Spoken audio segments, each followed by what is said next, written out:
Welcome to the newest episode of Beyond the Fame with Jason Fraley. I'm your host, Jason Fraley, picking the brains of the top filmmakers, musicians, and artists of our time.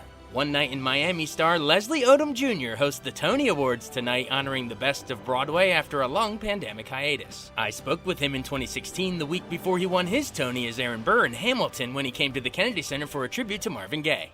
Here with the one and only Leslie Odom Jr., who you guys know as Aaron Burr in Hamilton. Sir, thanks so much for joining us. It's an honor. Oh, it's my pleasure. It's my honor. I've never been to the Kennedy Center before, so I'm very excited. Isn't it beautiful here? Even these backstage rooms are crazy. It's gorgeous. Awesome. What are you going to be doing in the show in tribute of Marvin Gaye here? I'm going to do one of his early songs called Wherever I Lay My Hat Is Home, which is a favorite of mine, been for years, and then Inner City Blues, which was a later tune. I'm just praying I remember all the lyrics. Oh, it'll come to you. Okay. It's just soaked down to the bones. We all know promise? Marvin. Yeah, okay, yeah, you'll be all right. Do you remember when you first heard Marvin Gaye? Oh, growing sure. up? Oh, yeah. I mean, my parents really, one of the best things they ever gave me was the gift of music, the gift of their music, which was the best music probably America ever produced, that music of the 60s and the 70s. And so on long car rides, we would, listen to Marvin and the OJs and the Spinners and the Four Tops and the Temptations, so that's really where I learned how to sing, was from those car rides to Niagara Falls. And yeah. Really, you did a car ride to Niagara Falls? Oh my! We did. I have a great car ride family vacation. Our van was stolen going to Niagara Falls one time. Yeah, so your experience was a little bit better than ours. Just a little bit.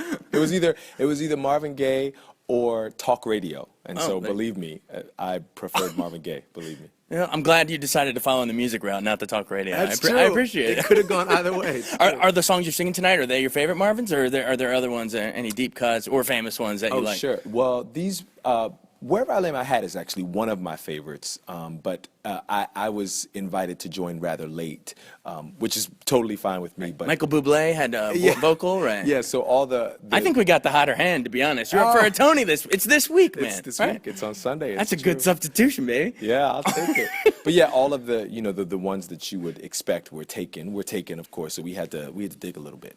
Okay, that's awesome. Cool. Well, the Tonys came up, so congratulations, sir.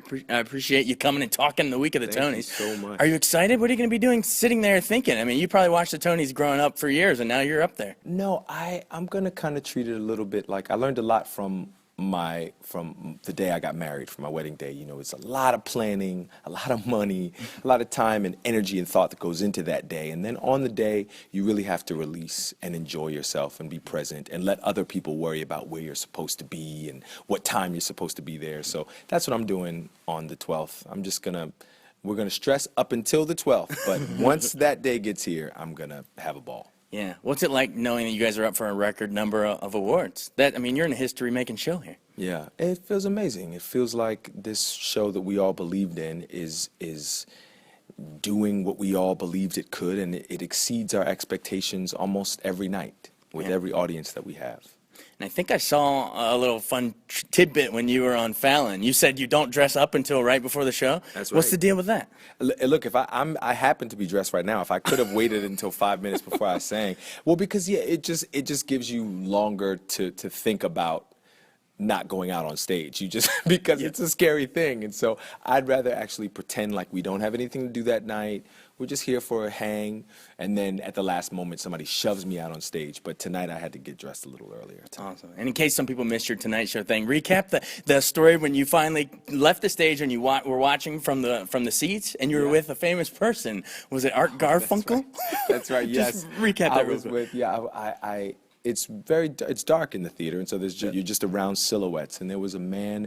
I was in the VIP section, so I knew that all these people were, somebodies, and there was a man down the row from me who was a little disruptive. He's talking to his wife. He's kind of singing along a little bit. It's very strange. And there's a woman in front of me who's getting very frustrated. She's turning around. Don't talk. Stop talking. It's not that hard. Just don't talk in the theater. And so I tapped my wife and I said, it's gonna get ugly at intermission. Yeah. She was really pissed. Yeah. And at intermission, the lights come up and the man is Art Garfunkel and the woman is Shonda Rhimes. And we have, I've since formed a really close friendship with Shonda, and she explained to me, you don't mess with people on their Hamilton tickets, because Shonda had flown her three best friends into town. They paid God knows how much for those tickets. It took a lot to get there. That's right. It's an experience that you want to give people. So no harm, no foul. But the house manager had to talk to Mr. Garfunkel and asked him to be a little more quiet during Act 2, and he was. Tell me about Lin-Manuel Miranda's genius. I believe I saw an article this week that said he announced sort of when he's going to be leaving.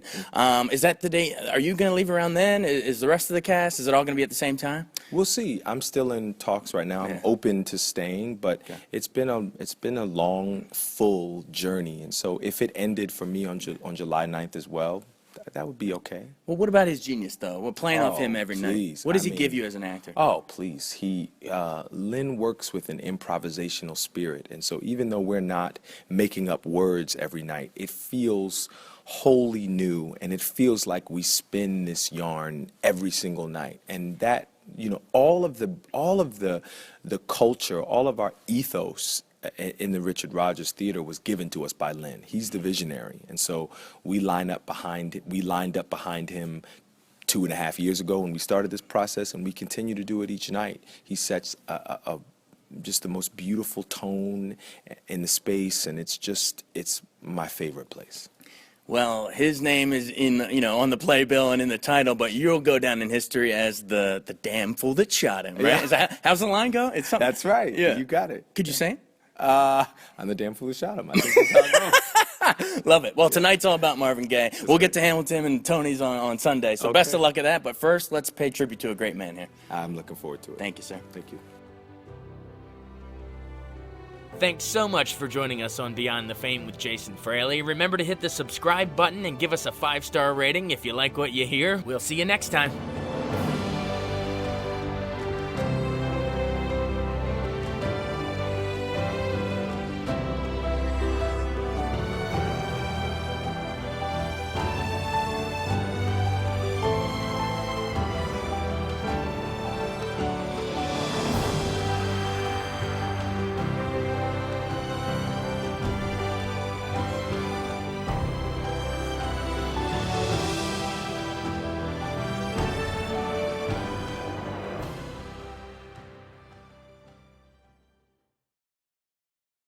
I wanted to take a second to tell you about an app I really enjoy. Living in the DC area is great, and Podcast DC gathers all of the local shows that I like all in one local app. Health, sports, local news, politics, and so much more. Podcast DC is the new local app with hundreds of DC area podcasts to choose from. I can earn exciting rewards just for listening and share the podcasts I love instantly. Available in the App Store or in Google Play, listen local with Podcast DC.